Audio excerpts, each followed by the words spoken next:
나 무엇과도 주님을 바꾸지 않으리.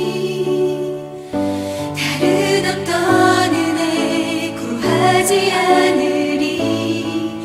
오직 주님만이 내 삶의 도움이시니 주의 얼굴 보기 원합니다. 주님 사랑해요.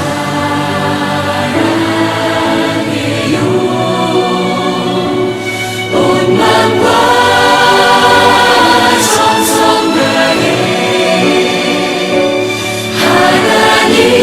하나님의 신실한 친구 되기 원합니다.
오늘 함께 묵상할 말씀은 마태복음 15장 29절로 39절 말씀입니다. 29절 예수께서 거기서 떠나사 갈릴리 호숫가에 이르러 산에 올라가 거기 앉으시니 큰 무리가 다리 저는 사람과 장애인과 맹인과 말 못하는 사람과 기타 여럿을 데리고 와서 예수의 발 앞에 앉힘에 고쳐주시니 말 못하는 사람이 말하고 장애인이 운전하게 되고 다리 저는 사람이 걸으며 맹인이 보는 것을 무리가 보고 놀랍게 여겨 이스라엘의 하나님께 영광을 돌리니라. 예수께서 제자들을 불러 이르시되 내가 무리를 불쌍히 여기노라. 그들이 나와 함께 있은지 이미 사흘임에 먹을 것이 없도다. 길에서 기진할까 하여 굶겨 보내지 못하겠노라. 제자들이 이르되 광야에 있어 우리가 어디서 이런 무리가 배부를 만큼 먹을 것을 얻으리이까? 예수께서 이르시되 너희에게 떡이 몇 개나 있느냐? 이르되 7개와 작은 생선 2마리가 있나이다 하거늘 예수께서 무리에게 명하사 땅에 앉게 하시고 떡 7개와 그 생선을 가지사 축사하시고 떼어 제자들에게 주시니 제자들이 무리에게 주매 다 배불리 먹고 남은 조각을 7 광주리에 차게 거두었으며 먹은 자는 여자와 어린아이 외에 4,000명이었더라. 예수께서 무리를 흩어 보내시고 배에 오르사 마가단 지경으로 가시니라. 아멘. 오늘 말씀의 제목은 굶겨 보내지 못하겠노라 라는 것입니다. 우리는 예수님의 기적 중에서 5병이어와 7병이어의 기적 사건을 알고 있습니다. 5병이어의 기적은 바로 앞장인 14장에서 저녁 때에 빈들에서 일어난 기적 사건입니다. 저녁에 예수님께서는 떡 5개와 물고기 2마리로 성인만 5,000명을 먹이고 12바구니가 남는 기적을 행하셨습니다. 이번에는 두로와 시돈을 떠나서 갈릴리 호숫가 산에서 말씀을 전하실 때 큰 무리가 다리 저는 사람과 장애인과 맹인과 말 못하는 사람과 기타 여럿을 데리고 와서 예수님께 고쳐달라고 말했습니다. 예수님께서는 갈릴리 호숫가 산에서 말씀을 먼저 전하셨을 것입니다. 아마도 하나님 나라에 대한 이야기를 들려주셨을 것입니다. 그리고 갈릴리 호숫가 산에서 다리 저는 사람과 장애인과 맹인과 말 못하는 사람과 기타 여럿을 고쳐주셨습니다. 여기 보면 큰 무리가 이들 많은 병자들을 예수님의 발 앞에 앉히고서는 고쳐달라라고 예수님께 간청을 했다는 것입니다. 사실 여러 시간 동안 큰 무리에게 하나님 나라에 대한 말씀을 전하신 후에 몹시 피곤함에도 불구하고 여러 병자들을 고쳐주신 것입니다. 여러 종류의 병자들을 예수님의 발 앞에 앉혀놓고 고쳐주기를 간청한 사람들은 누구였을까요? 아마도 사랑하는 남편이나 아내 혹은 사랑하는 부모님이 사랑하는 형제자매가 혹은 사랑하는 이웃 사촌이 각종 병으로 고통받으니까 그것이 보기가 너무 안타까워서 그 병자를 데리고 예수님의 발 앞에까지 데리고 온 것입니다. 사람들 중에는 병원에 가기를 무척 싫어하는 사람들이 있습니다. 주사 바늘이 무섭고 병원 냄새가 메스껍고 엉덩이를 드러내기 부끄러워 병원을 꺼리는 사람들이 있습니다. 병원 가기를 매우 싫어하는 사람들은 때로는 너무 늦게 병을 발견하여 후회하는 경우도 있습니다. 그런 병자들을 설득하고 둘러매고 어렵게 예수님의 발 앞에까지 데려온 것은 그리 쉬운 일이 아니다라는 것입니다. 병에 걸리면 병원비도 많이 들고 시간과 노력, 고생이 많이 듭니다. 그래서 긴 병에 장사 없다는 말이 나왔는지도 모릅니다.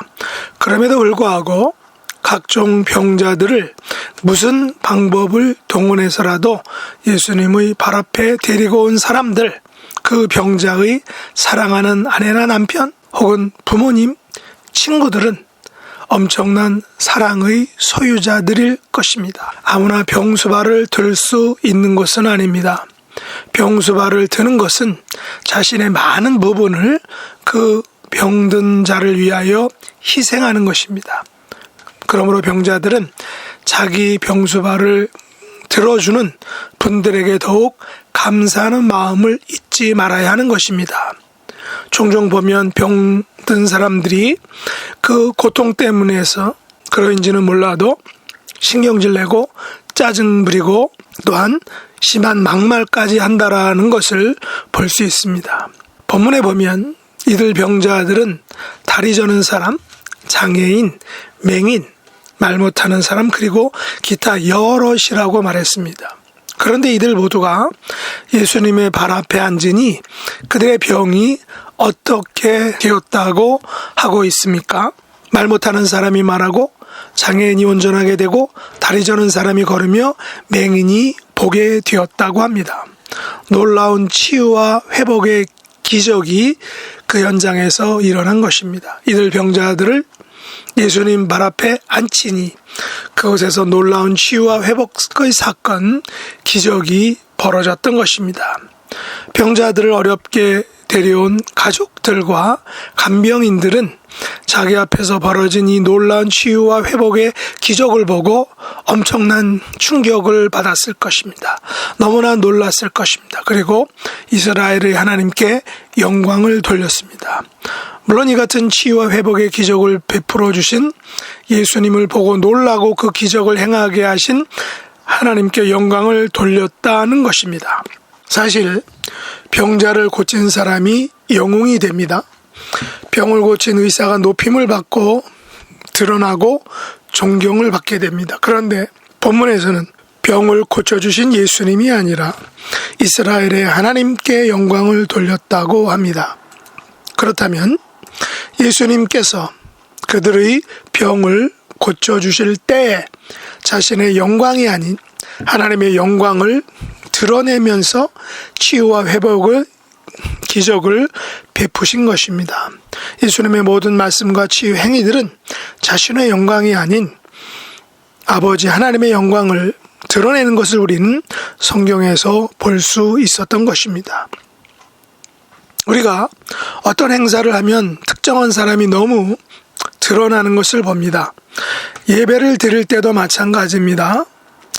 대부분의 많은 예배에서는 마치 설교자가, 사회자가 모든 것을 감당하는 것을 봅니다. 제가 배운 플러신학교에서 배우고 논문을 썼던 예배학은 예배를 주관하는 한 분 목회자가 아닌 모든 예배의 참여자들이 각자의 역할을 통해 그 역할을 감당할 때만이 온전한 예배, 총체적인 바른 예배가 드려진다라는 것을 보고 배우고 주장하고 있습니다. 만일 고침받은 많은 병자들이 하나님께 영광을 돌리지 않고 고쳐주신 예수님에게만 영광을 돌렸다면 예수님의 사역은 망한 것일 수 있습니다. 본문에는 그 과정이 자세히 나와 있지 않지만 예수님께서는 치유와 회복의 기적을 베푸실 때에도 오직 하나님의 영광을 위하여 행하셨던 것입니다. 그리고 이제 다른 문제가 생겼습니다. 그것은 거기 온 큰 무리들이 배고파하는 배고픔의 문제였습니다. 아마도 점심시간은 훨씬 지난 때였을 것입니다. 오병이어의 사건은 저녁이 지난 때에 일어났다고 성경이 말합니다. 이번에도 아마 저녁에 가까운 시간일 것입니다. 더 놀라운 사실은 이들이 사흘 동안을 굶었다는 것입니다. 예수님은 이들 큰 무리가 사흘 동안 함께 있으며 말씀도 듣고 병도 고치는 시간이었다라고 말씀하고 있는 것입니다. 그래서인지 교회들은 부흥회나 사경회를 3일간 하는 습관이 전통이 있었던 것을 우리가 알 수 있습니다. 우리가 금식을 해도 3일 동안이 매우 힘들다라고 합니다.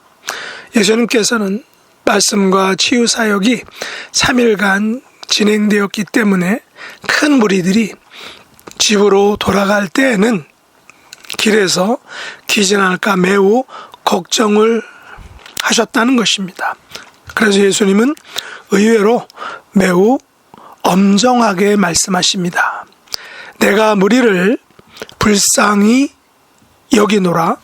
내가 그들을 굶겨 보내지 못하겠노라. 라는 매우 단호한 말씀을 하셨다는 것입니다.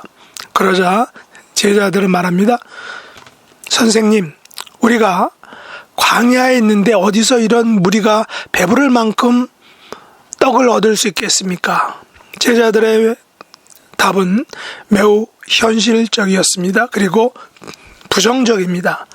더 나아가서 너무나 의도적인 것입니다. 제자들은 단순히 무리들에게 먹는 것이 중요한데 그것이 불가능하다는 것을 강조하기 위하여 무리가 배부를 만큼 떡을 얻지 못한다라고 꼬집어서 말합니다.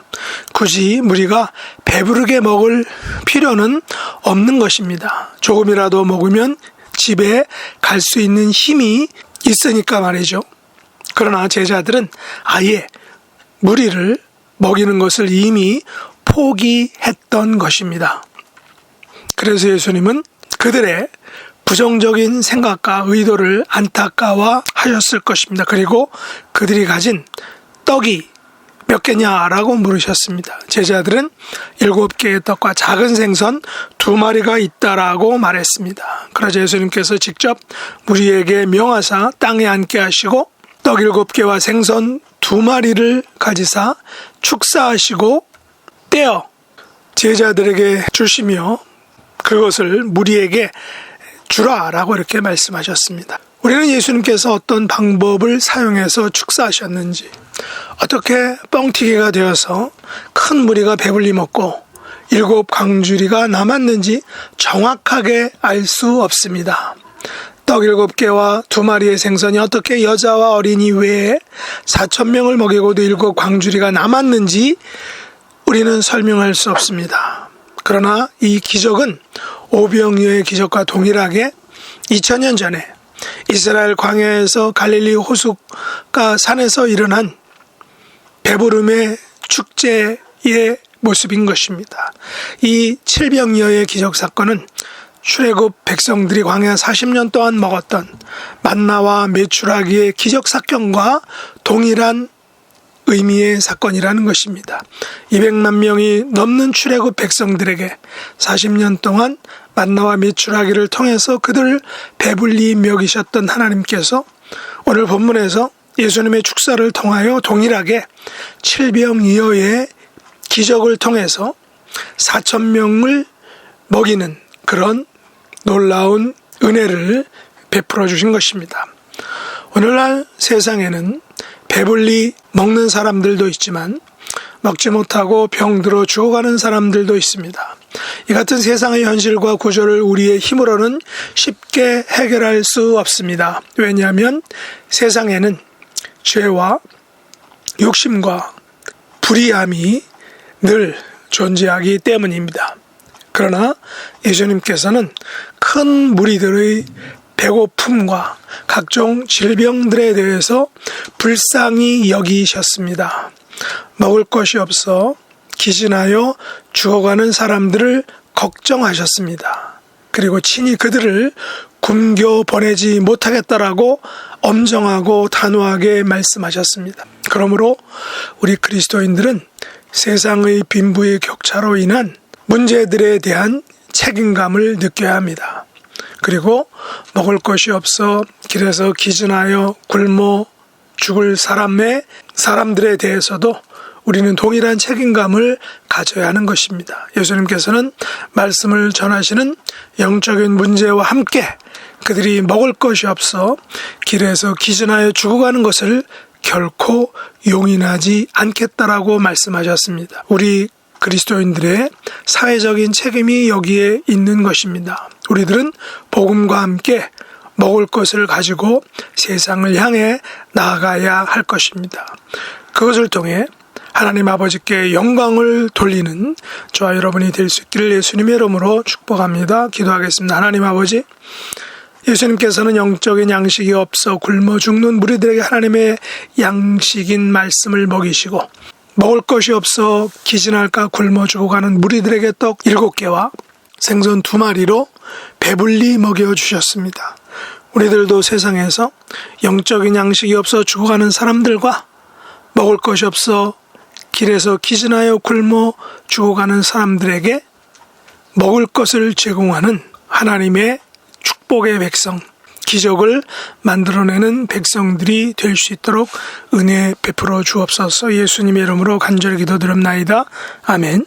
주가 일하시네, 주가 일하시네. 주께 아끼지 않는 자에게 주가 일하시네, 주가 일하시네. 신뢰하며 걷는 자에게, 신뢰하며 걷는 자에게.